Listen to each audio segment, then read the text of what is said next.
Welcome back. This is a story called Kymbr. Kymbr was a girl I met in 1996. Her real name was Kimberly Gould, G-O-U-L-D, which reminded me of Elliot Gould, who I believe is a Jewish man. So I always thought that Kimberly Gould was Jewish, or at least her father was. I never asked her, but that's what I always thought. I met her through a swingers magazine, okay? I had a friend, a lawyer named Bruce Eppel, who told me that he collected swingers magazines. He said he would go to this one store, this one adult video store, and buy these little magazines that had ads in them for people who were looking for sex partners. He told me all about these magazines. So later that night, I decided, you know what? I'm going to go to Fayetteville and check this out for myself. So I got a couple of these magazines, took them home. They're stapled closed. You can't leaf through them when you're in the store. They're stapled. So they want you to buy them. So I bring it home, and the ads are all like mostly couples looking for other couples, or single guys looking for women, or prostitutes, looking for a payday, but no single women.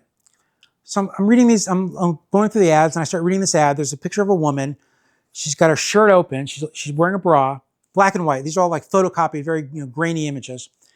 And she has this profile, whatever, what she's looking for. And I'm reading it, and I figure out, wait a minute, this is basically a single girl looking to meet a guy. I mean, it was exactly what I was looking for.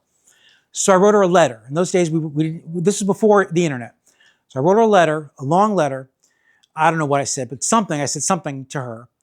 And I mailed it. She had a post office box. So I mailed this letter. Like a week later, I get a phone call from her. She leaves a message on my voicemail. I saw the letter. I liked you. Let's talk about getting together. And then she was about to hang up. She goes, oh, I forgot to give you my phone number. Because in those days, you had to actually buy a phone card if you wanted to make a long distance call, if you didn't have phone service. And that's what she'd done. She'd bought some cards so she'd make a long distance call, but then she forgot to give me her number. And then at the very last minute, she remembered and gave me her number. So I ended up seeing her.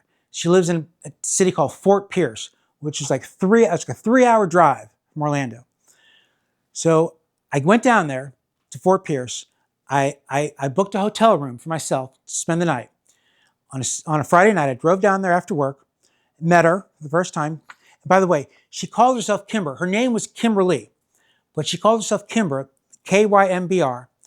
She worked at 7-Eleven. And she was so committed to this name, Kymbr, that the name actually appeared on her name tag. So 7-Eleven, the corporation 7-Eleven, agreed with her that her name was Kymbr. Even though it wasn't, her name was Kimberly, they put it on her name tag. So I was pretty impressed by that. So I went down there to meet her one weekend. She had a 4-year-old son. And the crazy thing about the son was he didn't speak. Okay? He's 4 years old, could not say any words. And he was still in diapers.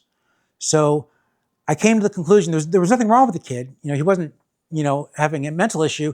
I just decided that she never bothered to teach him how to talk.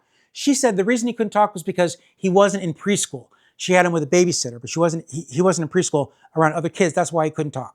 I mean, eventually I convinced her. I said, look, this kid's going to kindergarten next year. You better do something. I convinced her to contact the county, the health department, just to get him checked out. She never took him to the doctor. And she said they gave him a hearing test to see if he was deaf, but he couldn't do the hearing test because when they said, raise your right hand, raise your left hand, he didn't understand. He couldn't do it. So that's very peculiar. The kid's name was Jeffrey Gould, by the way. So I go down there, I meet her, take her to dinner, go back to the car, and I, drove her back to her car, and she went home. I stayed overnight, I saw her again the next night. So I saw her Friday, and I saw her Saturday. And Saturday night, again, we went out to dinner. Now we're back in the car, and she said to me, why didn't you kiss me last night? I'm like, well, I was trying to be a gentleman, but all right, I got the message. So we started kissing, and eventually we got to the hotel room, and we had this relationship. She told me a lot of things about herself. She had dropped out of school in the 9th grade. So she had a 9th grade education. She had a boyfriend who was the father of this kid, Jeffrey, several years ago, at least 6 years ago. She said that she and the boyfriend at one point were homeless. She said they had a van and a tent. And one night they drove into the woods, parked the car, took the tent, ran into the woods, and set up this encampment and spent like 3 months living in this tent. And they were both working, and she said they used to eat bags of marshmallows for dinner. Okay, so you can imagine what kind of lifestyle was going on there. A bag of marshmallows, that was her dinner. Eventually, she got her way into this house where she was living when I met her. The house was owned by this guy named Mark. Mark worked in a citrus plant. There's a lot of citrus down there in Indian River County. He worked at a citrus plant where they took oranges and made orange juice. That's what he did. Real thin guy, long blonde hair, curly hair, little glasses.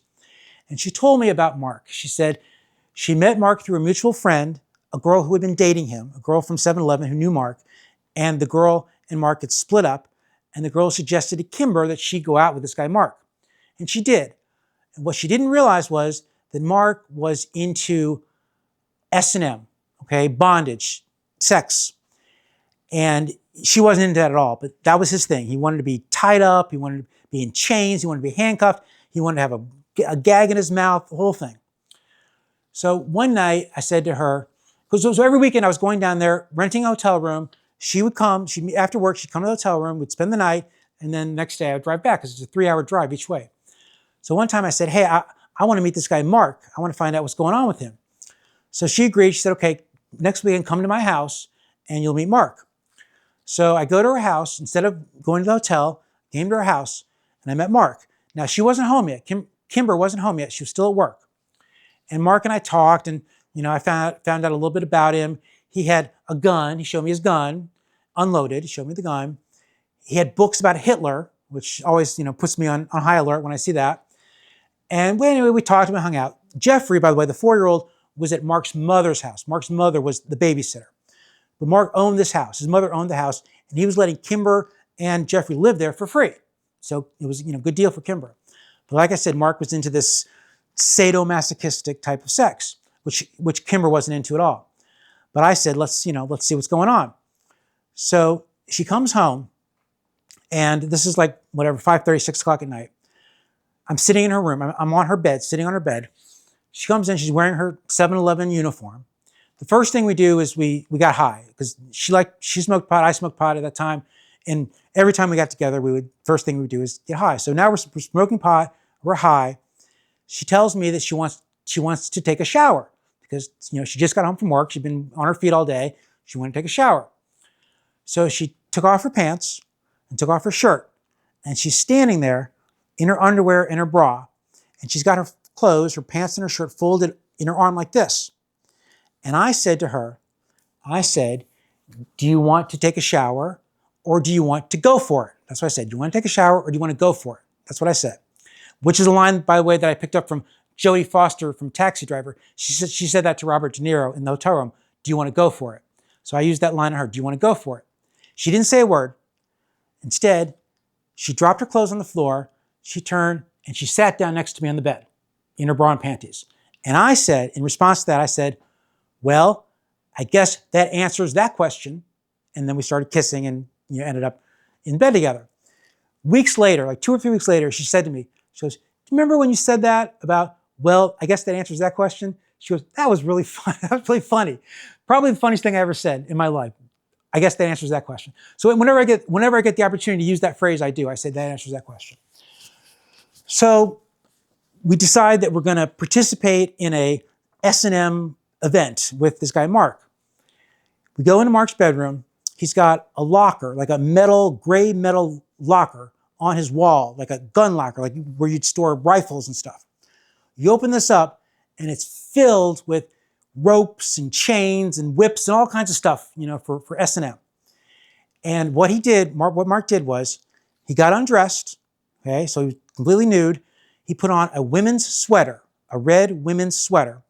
He put on lipstick, okay, like a woman. He wanted to be called Genevieve or something. He had some female name.